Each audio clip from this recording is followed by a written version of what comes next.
Hi friends, hope you guys are doing great.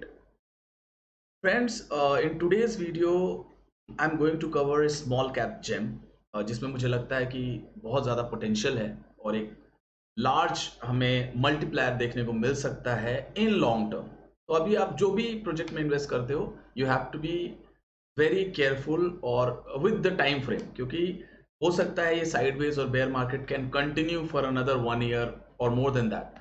तो you have to be ready for that extended time frame. तो ये चीज़ को आपको दिमाग में रखना है और फिर किसी भी प्रोजेक्ट में इन्वेस्ट करना है। और कुछ चीज़ें आप लोगों को definitely you have to see कि कंपनी के अंदर जो है वो प्रोडक्ट वर्किंग है कि नहीं, कितना एडॉप्शन है, ट्रेजरी कितनी है, रनवे कितना है। तो ये सारी चीज़ें देखना बहुत ज़रूरी है, specially in the beer market. तो फ्रेंड्स, आज का जो टोकन है वो है इंडेक्स।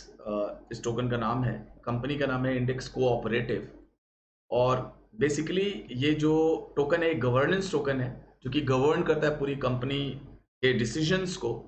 और बहुत सारे प्रोडक्ट्स जो है इस कंपनी ने लॉन्च किया है, स्पेशली इंडेक्स फंड मैं बोलूँगा, जहाँ पे जो भी इन्वेस्टर है, जो नए इन्वेस्टर है, चाहे इनफैक्ट जो पुराने भी इन्वेस्टर है, जो बहुत ज़्यादा टाइम स्पेंड नहीं कर सकते, और बहुत ज़्यादा कहीं ना कहीं हम जब पोर्टफोलियो बिल्ड करते हैं तो रिस्क को डिवर्सिफाई करने के लिए बहुत ज़्यादा टोकन्स में हम अलग अलग इन्वेस्टमेंट करते हैं और फिर हमें टाइम नहीं मिलता to track on those investments.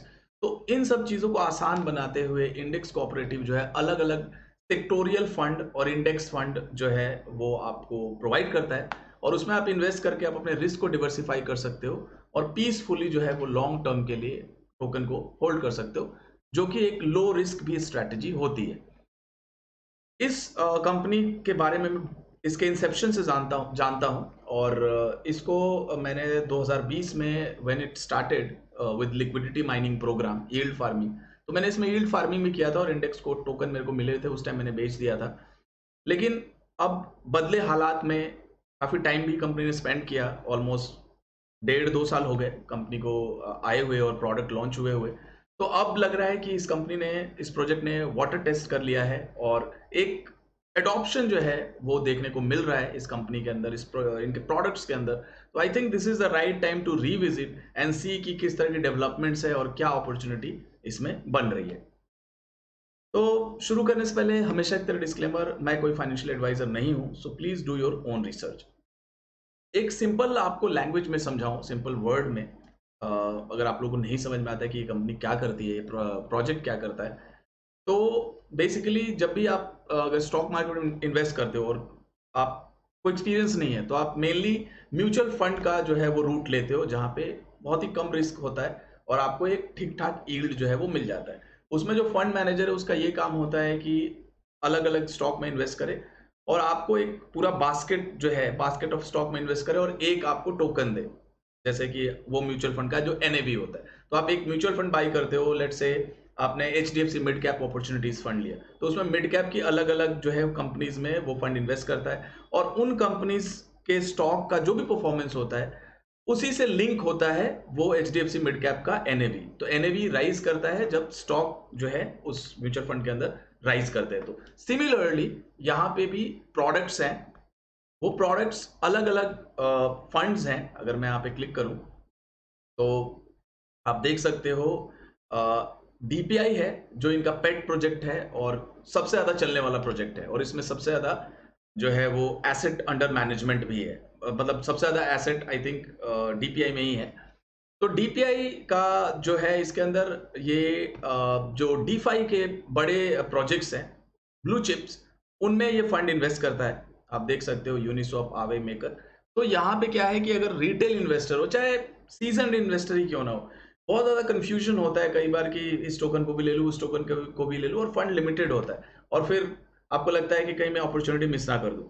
तो उस केस में देखो, मैंने भी बहुत बार रिकमेंड किया है, डीपीआई मेरा हमेशा से फेवरेट एक इंडेक्स फंड रहा है। इनफैक्ट जब मैंने ये स्टार्ट भी हुआ था उस टाइम 70 $50 $70 के आसपास मैंने आई recommended covered on my YouTube channel, और वहां से ऑलमोस्ट 10x हुआ था ये कॉइन, ये टोकन। तो यहाँ पे क्या है कि अगर आप एक टोकन लेते हो, जैसे डीपीआई का अगर आप टोकन बाई करते हो $89 का, तो आप जो है वो इन सारे प्रोजेक्ट्स में एक्सपोजर ले रहे हो, ये जितने ब्लू चिप्स हैं। तो आप अपने रिस्क को अच्छी तरह से डाइवर्सिफाई कर रहे हो और एक ये लो रिस्क स्ट्रैटेजी है जहां पे आपको अच्छा रिटर्न देखने को मिल सकता है, और जो पीछे मिला भी और आगे भी मिलेगा, क्योंकि मेरे को लग रहा है डीफाई इज द फ्यूचर। एक सबसे बड़ा जो यूज केस है ब्लॉकचेन और क्रिप्टो का वो डिसेंट्रलाइज फाइनेंस है।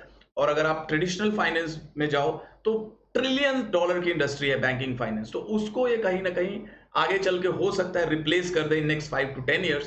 तो यहाँ पे ह्यूज अपॉर्चुनिटी है डीफाई के अंदर। तो आप एक सेक्टोरियल फंड लेके दिस डीपीआई इंडेक्स फंड आप एक्सपोजर ले सकते हो पूरे के पूरे डीफाई ब्लू चिप के अंदर। तो इस तरह के प्रोडक्ट जो है वो ये कंपनी लॉन्च करते रहती है, और धीरे धीरे इनको एडॉप्शन भी मिल रहा है। 75 मिलियन का AUM एसेट अंडर मैनेजमेंट है, यानी इतने $1 मिलियन के लोगों ने प्रोडक्ट इनके ले रखे हैं, अलग अलग जो भी डीपीआई है, MVI है, इनका मेटावर्स इंडेक्स है। तो कई बार क्या होता है कि जैसे मैं ही हूं, तो मैं, हर बंदे का अपना एक स्ट्रेंथ होता है, स्ट्रेंथ एरिया होता है। यानी कि अगर मेरे को NFT या गेमिंग या ये चीजें मेरे को अगर नहीं समझ में आती, तो उस केस में मैं एक सिंपली एक इंडेक्स फंड ले लूंगा जहां पे मेरा रिस्क कम होगा और मैं होल्ड करूंगा और मैं मिस भी नहीं करूंगा उस नैरेटिव को। तो इस तरीके से लोगों के लिए ये सारे प्रोडक्ट्स जो है ये कंपनी लाती है और रेवेन्यू जनरेट कर रही है कंपनी। हालांकि अभी ये प्रोजेक्ट काफी छोटा है, अभी आप इसका अगर मार्केट कैप देखो तो $14 मिलियन का है, बहुत ही छोटा है, मैं बोलूंगा माइक्रो कैप है। Fully diluted market cap $32 million का है, और आधा जो टोकन है 50% जो सप्लाई है वो ऑलरेडी सर्कुलेशन में है, और बहुत ज्यादा सप्लाई भी नहीं है, यानी कि बस 10 मिलियन ही टोकन्स है। तो कहीं ना कहीं टोकनॉमिक्स भी इसका बहुत अच्छा है, बहुत ज्यादा कहीं ना कहीं इन्फ्लेशन देखने को इसमें इसमें नहीं मिलेगा आपको। तो ये एक कहीं ना कहीं मुझे बहुत बेहतरीन इन्वेस्टमेंट लगता है इस टाइम,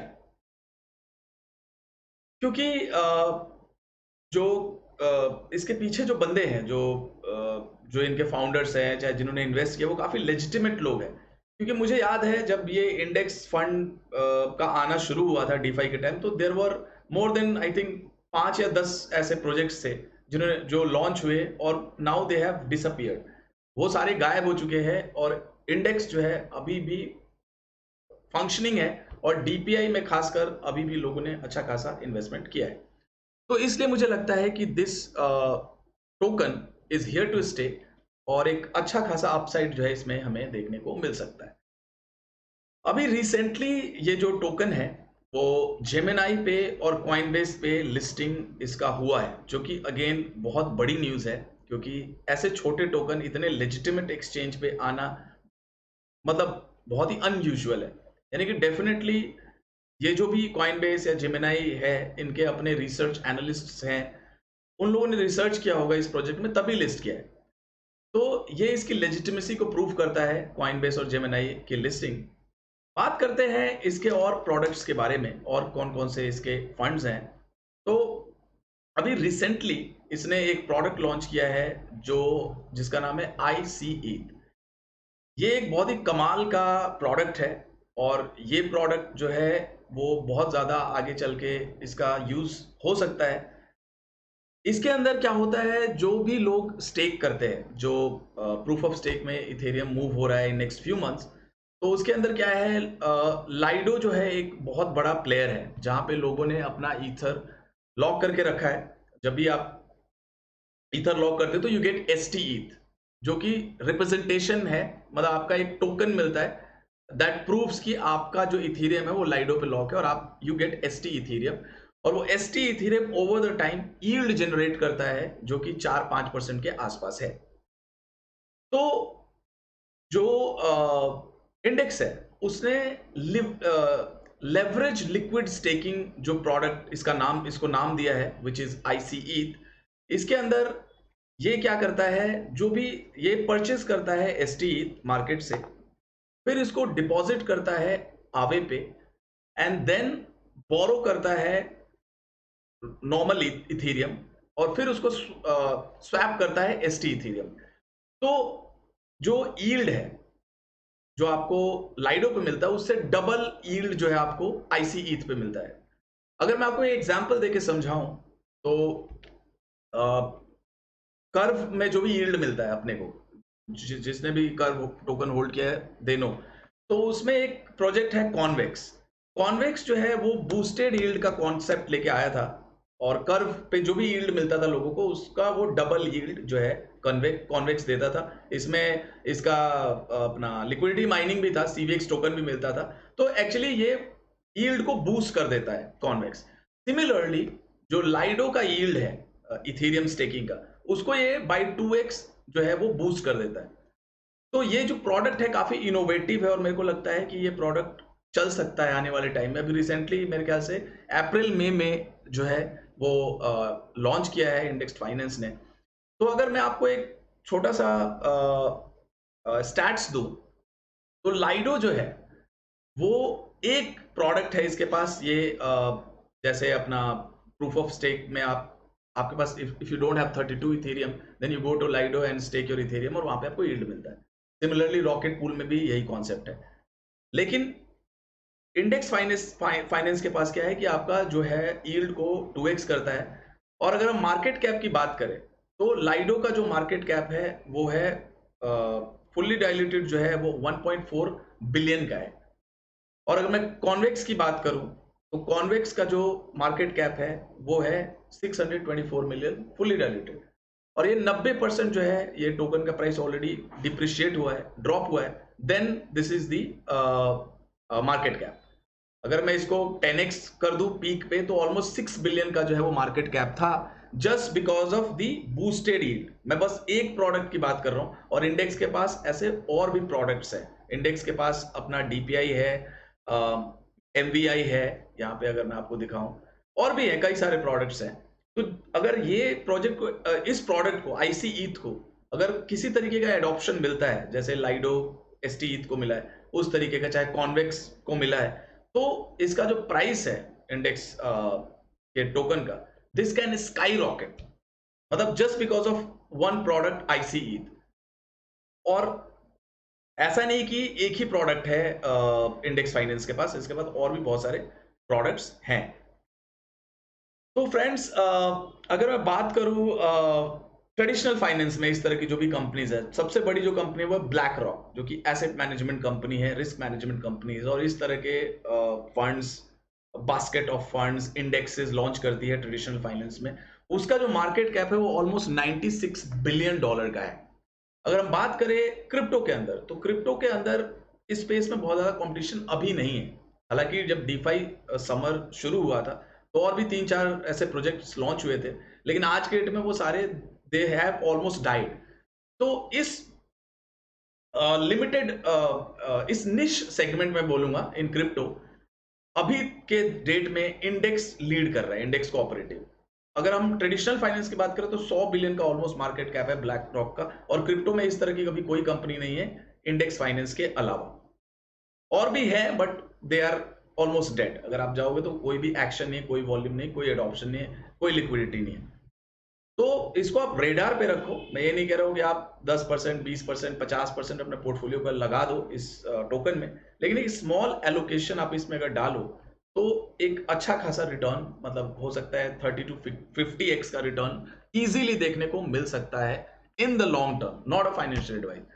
देखते हैं अब इसका जो चार्ट क्या कह रहा है, not a technical analysis but just to see कि इसका पीक कितना था और बॉटम कितना था। तो जो इसका पीक था वो $67 का था, जो कि अपना ये बना था वही 2021 मई में। और जब फिर नवंबर में पीक हुआ था, डबल पीक जब बना था इस बुल मार्केट में, तो $55 का इसने हाई बनाया था। जो लो है इसका, जब ये जहां से शुरू हुआ था, आप देख सकते हो अक्टूबर 2020, $2-3 के आसपास था। हालांकि यहाँ पे 1.33 का प्राइस दिख रहा है, बट ये जो टोकन है इसमें बहुत ही छोटा टोकन है, तो आप 1.33 दिख रहा है बट बहुत लोगों को मिला नहीं होगा, क्योंकि आप यूनिसॉप पे जाओगे तो वहाँ पे 2-4-5% का स्लिपेज इजीली देखने को मिल जाता है। तो अगर मैं $2 का भी इसका एक बॉटम पकड़ के चलूं, तो यहाँ से जो है कहीं ना कहीं डाउन साइड बहुत ही ज्यादा कम है। और अगर ये किसी तरीके का एडॉप्शन देखने को मिलता है इसके प्रोडक्ट्स को, जैसे आईसी मैंने बोला बहुत ही हिट हो सकता है आने वाले टाइम में, तो प्राइस बहुत ऊपर जा सकता है। और बहुत ज़्यादा टोकन्स भी नहीं है, ओनली 10 मिलियन ही इसके टोटल टोकन है। तो मैंने स्मॉल एलोकेशन जो है वो इंडेक्स फाइनेंस में डाला है, और मुझे लगता है कि इसमें बहुत ज़्यादा पोटेंशियल है and you should definitely keep this token on radar, क्योंकि बेयर मार्केट में अपॉर्चुनिटीज़ बहुत अच्छी अच्छी मिलती है और हम बेयर मार्केट में नॉर्मली डरे हुए होते हैं, हमेशा ऐसा ही होता है और अच्छे प्रोजेक्ट में इन्वेस्ट नहीं कर पाते। तो मुझे लग रहा है इसमें आप स्मॉल एलोकेशन डाल सकते हो और इसमें एक बहुत अच्छा रिटर्न जो है वो कहीं ना कहीं हमें देखने को मिल सकता है। Thank you very much, have a great